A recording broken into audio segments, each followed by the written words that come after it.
एंडे कुडुम आगंगले साथियों, लक्षद्वीप आने पर मेरी मुलाकात अली मानिक खान जी से भी हुई। उनकी रिसर्च, उनके इनोवेशन ने इस पूरे क्षेत्र का बहुत कल्याण किया है।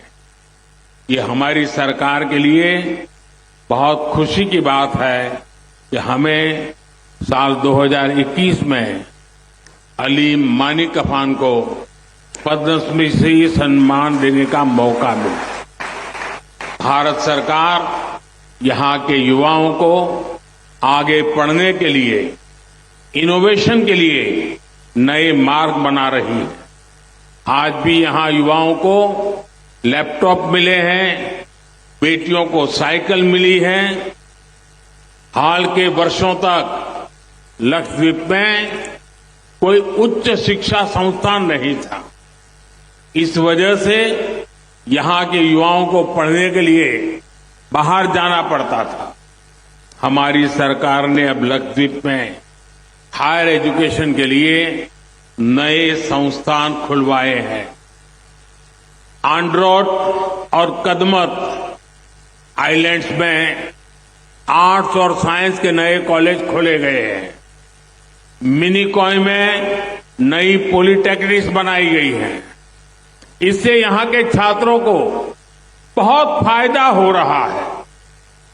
എന്റെ കുടുംബാംഗങ്ങളെ, സുഹൃത്തുക്കളെ, ലക്ഷദ്വീപിൽ വന്നതിന് ശേഷം ഞാൻ അലി മാനിക്കഫ്ജിയുമായി കണ്ടു. അദ്ദേഹത്തിന്റെ പഠനങ്ങൾ, നവീന ആശയങ്ങൾ ഇവിടുത്തെ മുഴുവൻ പ്രദേശത്തിനും വളരെയധികം ഗുണം ചെയ്തിട്ടുണ്ട്.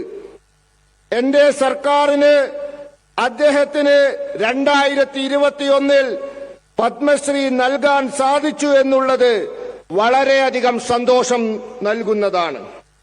ഭാരത സർക്കാർ ഇവിടുത്തെ യുവാക്കൾക്ക് മുന്നോട്ട് പോകുന്നതിനായി, പുതിയ ആശയങ്ങൾ രൂപീകരിക്കുന്നതിനായി പുതിയ മാർഗങ്ങൾ സൃഷ്ടിച്ചുകൊണ്ടിരിക്കുകയാണ്. ഇന്നിവിടെ ലാപ്ടോപ്പ്, സൈക്കിൾ എന്നിവ നമ്മുടെ കുട്ടികൾക്ക് നാം നൽകി. ഇത്രയും വർഷങ്ങളായി ലക്ഷദ്വീപിൽ ഉയർന്ന വിദ്യാഭ്യാസത്തിന് സ്ഥാപനങ്ങളില്ലായിരുന്നു. ഇതു കാരണം ഇവിടുത്തെ യുവാക്കൾക്ക് വിദ്യാഭ്യാസത്തിന് പുറത്തു പോകേണ്ടി വന്നിരുന്നു. നമ്മുടെ സർക്കാർ ഇപ്പോൾ ഉയർന്ന വിദ്യാഭ്യാസത്തിനായി ലക്ഷദ്വീപിൽ പുതിയ സ്ഥാപനങ്ങൾ തുറന്നിട്ടുണ്ട്. ആന്ത്രോത്ത്, കടമത്ത് ദ്വീപുകളിൽ ആർട്സ് ആൻഡ് സയൻസിന് പുതിയ കോളേജുകൾ തുറന്നു. മിനിക്കോയിൽ പുതിയ പോളിടെക്നിക് നിർമ്മിച്ചു. ഇതിലൂടെ ഇവിടുത്തെ വിദ്യാർത്ഥികൾക്ക് വളരെയധികം ഗുണമുണ്ടായിരിക്കുന്നു.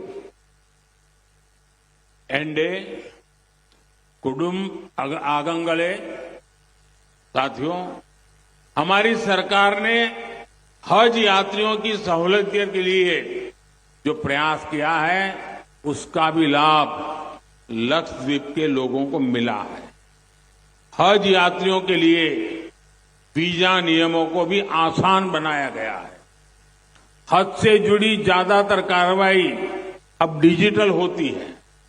सरकार ने महिलाओं को बिना महरम हज जाने की भी छूट दी है।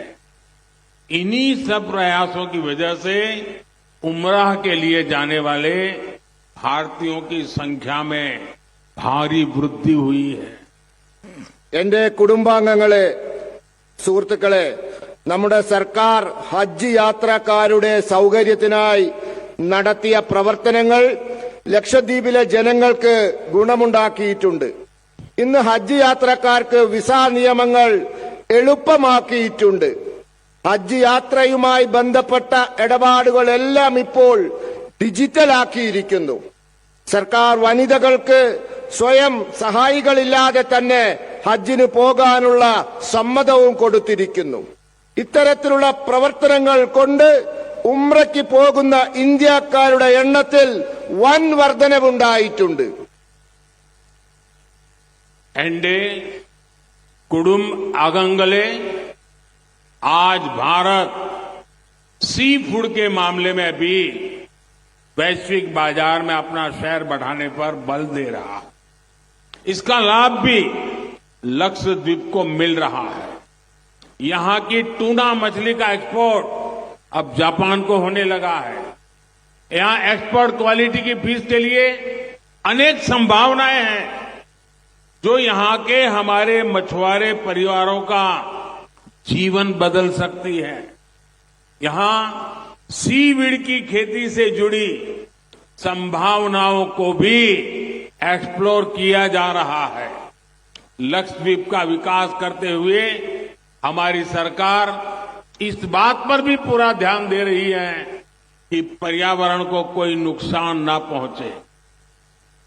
बैटरी एनर्जी स्टोरेज सिस्टम के साथ बना ये सोलर पावर प्लांट ऐसे ही प्रयास का हिस्सा है। ये लक्षद्वीप का पहला battery backed solar power project है। इससे डीजल से बिजली पैदा करने की मजबूरी कम होगी। इससे यहां प्रदूषण कम होगा और समुद्री इकोसिस्टम पर भी कम से कम प्रभाव पड़ेगा। എന്റെ കുടുംബാംഗങ്ങളെ, ഇന്ന് ഭാരതം മത്സ്യ ഉൽപ്പന്നങ്ങളുടെ വിഷയത്തിൽ വിദേശ കമ്പോളത്തിൽ സ്വന്തം പ്രാതിനിധ്യം ശക്തിപ്പെടുത്തിക്കൊണ്ടിരിക്കുകയാണ്. ഇതിന്റെ ഗുണവും ലക്ഷദ്വീപിന് ലഭിക്കുന്നുണ്ട്. ഇവിടുത്തെ ടൂണ മത്സ്യം ഇപ്പോൾ ജപ്പാനിലേക്ക് കയറ്റുമതി ചെയ്തുകൊണ്ടിരിക്കുകയാണ്. ഇവിടുത്തെ കയറ്റുമതിക്കായുള്ള ഗുണമേന്മ, ആ ഗുണമേന്മയുടെ സാധ്യതകൾ ഇവിടെ വളരെയുണ്ട്. നമ്മുടെ മത്സ്യപ്രവർത്തകരുടെ കുടുംബങ്ങളുടെ ജീവിതം തന്നെ ഇത് മാറ്റിമറിക്കും. ഇവിടെ സീവീഡ് മത്സ്യകൃഷിയുമായി ബന്ധപ്പെട്ട സാധ്യതകളെപ്പറ്റി പഠിച്ചുകൊണ്ടിരിക്കുകയാണ്. ഈ ലക്ഷദ്വീപിന്റെ വികസനം സാധ്യമാക്കിക്കൊണ്ടിരിക്കുമ്പോൾ തന്നെ കേന്ദ്ര സർക്കാർ ഇവിടുത്തെ പരിസ്ഥിതിക്കൊരു കോട്ടവും തട്ടരുത് എന്ന് ഉറപ്പുവരുത്തുന്നുമുണ്ട്. ബാറ്ററി ഊർജ ശേഖരണ സംവിധാനത്തോടൊപ്പം നിർമ്മിച്ച സൗരോർജ ഉൽപാദന കേന്ദ്രം അത്തരത്തിലുള്ള ഒരു പ്രയത്നത്തിന്റെ ഭാഗമാണ്.